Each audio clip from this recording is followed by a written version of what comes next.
Hi, everybody, and welcome to the Monday edition of Proline Daily, the longest-running sports handicapping show in America, coming to you direct from Las Vegas. John Cranton is here today, representing Jim Feist. I'm Dave Cokin. We've got baseball tonight, and the NHL swings back into action. Jim has been, it's been really good. 10-2-1 on high-end inner circle baseball releases. The Braves coming through yesterday. That was part of a 4-1 MLB Sunday, and Jim's complete season record of the NBA, 111-71. That's a pretty sturdy 61%. Yeah, it sure is. He had his rivalry game of the month yesterday on the Houston Astros, an easy 7-2 blowout. Doesn't have inner circle plays every day, but he has quite a few of them, and there is one going tonight, $49 at jimfeist.com. He also has his baseball situational game of the year. Now, that play is $100 online at jimfeist.com, but here's the deal for Proline listeners only. When you go to purchase in the checkout area, it's going to ask, do you have a coupon? Well, if you're listening to this show, plug in JIM50, J-I-M-50. You're going to get 50% off of any plays you purchase at jimfeist.com today. So that $100 situational game of the year is like $50, and it applies to all of Jim's plays as well. All that and more at jimfeist.com. And a Sunday sweep in baseball. The Braves were my game of the week. I had the Tigers on the runs line, which was, well, you can't get much luckier than that. They hit a 3-run homer in extra innings, and or was it the bottom of the ninth? I actually don't remember whether it was the ninth or the 10th inning. Doesn't matter. It was a walk-off 3-run homer, and that won the runs line. So shouldn't have won that one, but the rules say I have to count it as a win, so I will.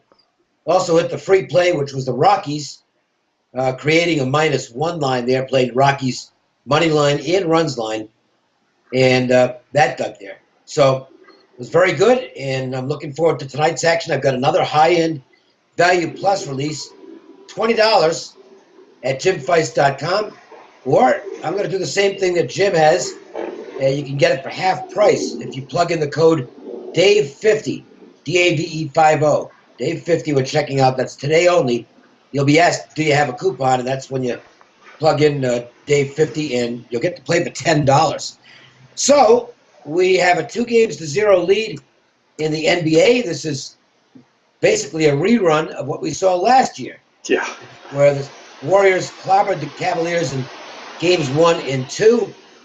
And then Cavaliers took over and won game 3 before losing game 4 at home, and that's when the Warriors had a 3-1 lead. Game 3 was a blowout last year. I don't know too many people who are envisioning a similar result in terms of it being lopsided in game 3. But I think you're going to get some pretty good split opinion here as to who will win this game. Now, the early action on the game has been on Golden State, John, and that line has gone to 3. Yeah, that's interesting because before game 2 was played, they put out a number on game 3, and it was Cavs about a 2-point favorite. And the Warriors have just been an absolute machine. Now, if you look at it from a Vegas point of view, we see it in the NHL Cup Finals, too. The home team is dominated. We're seeing that here in the NBA Finals. So are we going to see a swing back to the home team as we saw a year ago? I would put some caution to the wind because this Golden State team, they had their big 3 the last 2 years, should have won 2 straight titles. They did win 1. But they added to that big 3 dominant, great team. They added really LeBron James of the West and Kevin Durant. So they are much superior team than they were the last 2 years, and they were already great. So I also wonder the psyche of the Cavs. They've been outplayed. They really have tried to go up tempo with Golden State. Hasn't worked. They've tried to slow it down at times and have struggled. They haven't hit their threes, which is really their game. I wonder about the psyche in that, they put so much into that comeback last year. It was a great relief for LeBron to bring that city a title after 50 years. They were delighted to get that title. I wonder if in the back of their minds they're thinking, this team is better than we are. We got our title last year. Maybe we'll try and get a split here, but they're just much better than they were a year ago. So I wouldn't be looking at the home team quite the way we normally do in these situations. Well, I'm going to answer that question for you in terms of their psyche. The answer is absolutely not. We might not think they've got much of a chance. Most fans might not think they've got much of a chance, but these are pro athletes. And also they're pro athletes who happen to come back from a 2-0 deficit last year and won. And again, what the fans and the media think doesn't really matter. I'll guarantee you the Cavaliers think they're coming back and winning this series. Absolutely guarantee you that. Not one shred of doubt in their minds.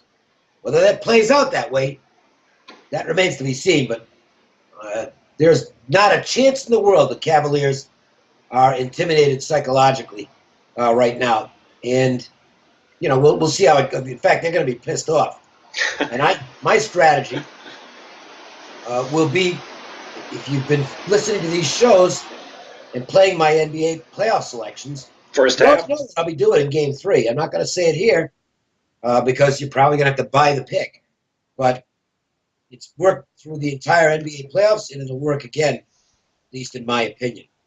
It'll be fun to watch, that's for sure. Hopefully, one thing will happen, which was that we'll get a little more competitive game because from a fan standpoint, I'm telling you, these NBA playoffs have been absolutely horrible. I know. Horrible, horrible, horrible.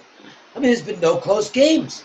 I know it. And it's just, I don't know about you, but I turned the game off last night and watched the Cardinals and Cubs because it was a hell of a game.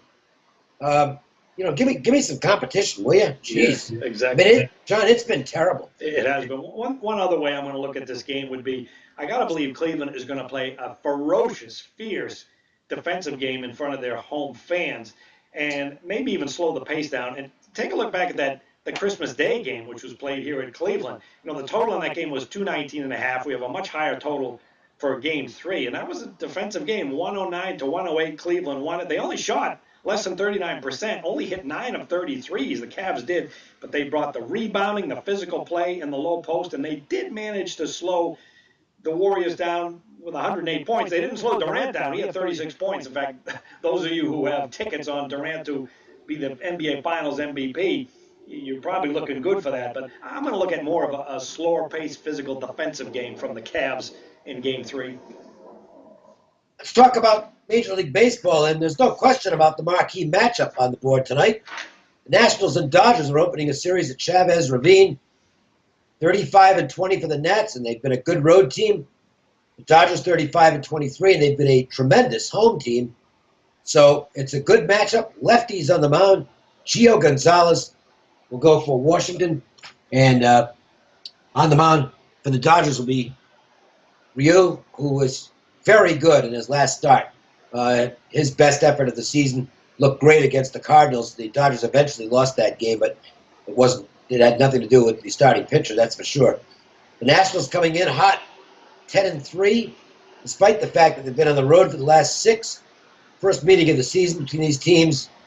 Gonzalez, I would say they're slightly misleading numbers in that he's 4-1, 3.03.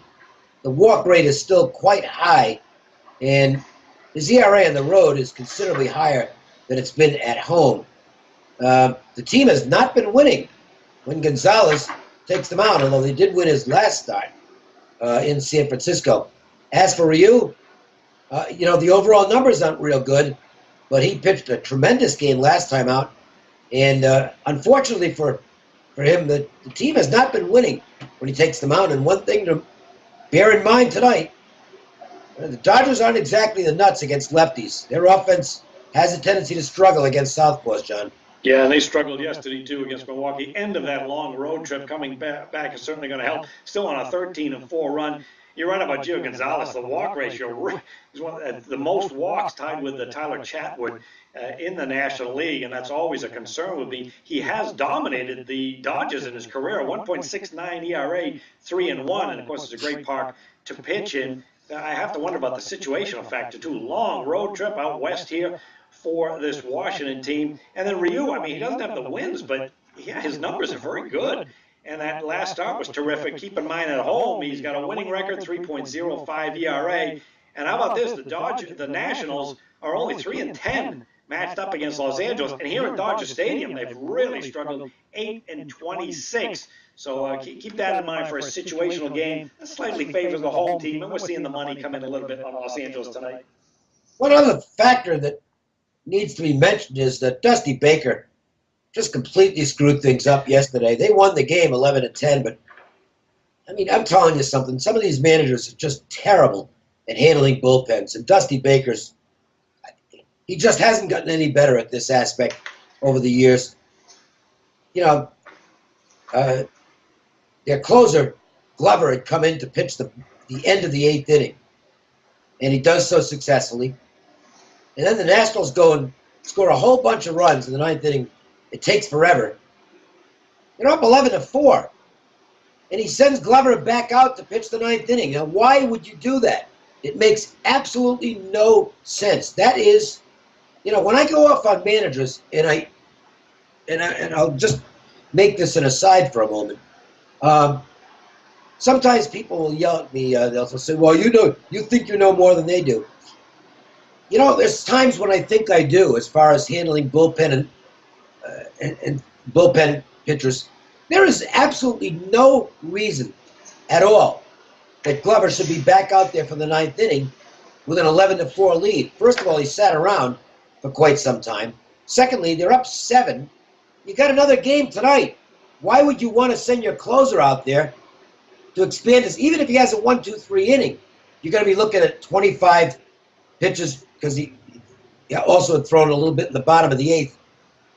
And the possibility he won't be available tonight. It's stupid. Okay, there is no way to justify this move on Baker's part. And it gets worse because he went out there and got absolutely lit up. And then they had to bring in Sean Kelly, who also got lit up. I don't think either one of them will be available tonight. That's just awful managing as far as bullpen usage is concerned. And if you want to say, "Oh, you think you know more," well, I must know more, because nobody with a clue would have done this. Okay. Well, Baker's had that kind of criticism on him for about 25 years. He doesn't need to be any better. You wonder what's going on in the dugout, because this is where the pitching coach has to step in and say, you know, let's just send somebody else out there. We've got a 7-run lead. You know, if you look at what the Braves did yesterday, they didn't use any of their key guys late, because they had a good-sized lead over the Reds. They put in the last guys in the bullpen to wrap up the victory.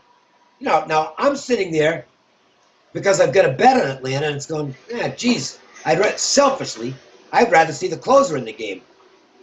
You know, I don't have to sweat the last guy, who's Jackson. He's their last guy in the pen. I don't have to pitch and sweat him. But the right move was what Snitker of the Braves did yesterday. How Dusty Baker thought this was the right move is beyond me. And I do think that contributes to the opinion tonight, because I might have taken a look at the Nationals in this game. I won't do it now because I have no idea what they do at the end of the game. It's not like Gio Gonzalez is going to pitch a complete game.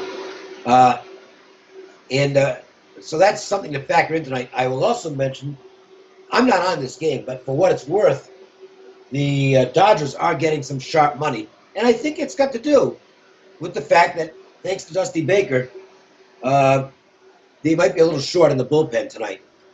We'll see. Anyway, if you want to get free plays every day on a recorded message from our team, call 888-294-1970. That's right. If you want to get free plays sent right to your cell phone via text, there's a free play every day. Just text GAME, GAME, to 25827. Remember, Jim has that situational baseball game of the year going tonight. Buy it at JimFeist.com. You'll be asked at the checkout, do you have a coupon? Well, yes, JIM50, Jim50, and you get 50% off of any of Jim's plays tonight. And before anybody cuts away, got to give a free play out for tonight, because we really didn't give one. So let's go to that game between the Braves and Phillies. Phillies, they finally won a couple of games. Looked like it might never happen. Look, this ballpark is very hitter-friendly. If you haven't seen the games in the new stadium in Atlanta, this isn't like Turner Field at all, which actually was kind of a pitcher's park. Not the case here. The ball really carries the power alleys here. And you want to make sure and check the weather in Atlanta games. And I don't think it's a factor tonight, but you get wind blowing out in this stadium, it's going to be it might be a similar version of Coors Field at times this summer. As for tonight's game, I think it might be a high-scoring game. Bartolo Colon has really looked bad lately. You know, the guy's 60, and he's starting to show his age. He is not pitching well. And Nick Pivetta, the Phillies rookie's got great minor league numbers, but I've watched him pitch his 2 major league starts. I think there were 2. And it looked like a 2-pitch arsenal to me. I think he's got the fastball, and it's a good fastball. But maybe only one other league average pitch. His secondary stuff, I don't think, is there, at least not yet. And that's why, to me, you're going to see you can get by with 2 good pitches. In the minors, you can't at the major league level. His control has also been a little bit shaky at this level. It's been great down at AAA. So maybe it's nerves, I don't know. But he has not yet shown me enough to convince me that he's going to get big league hitters out. So I think you've got a potential for a high-scoring game tonight between the Braves and Phillies. So do the odds makers, because the number is 10. And that's a high number. You don't see a lot of double-digit totals outside of games, of course, or when the wind's blowing out at Wrigley for the most part. But I think the over would be the way to go in this game. So that's the free play. And don't forget, you can get our offers online at jimfeist.com. Meanwhile, thanks for joining us.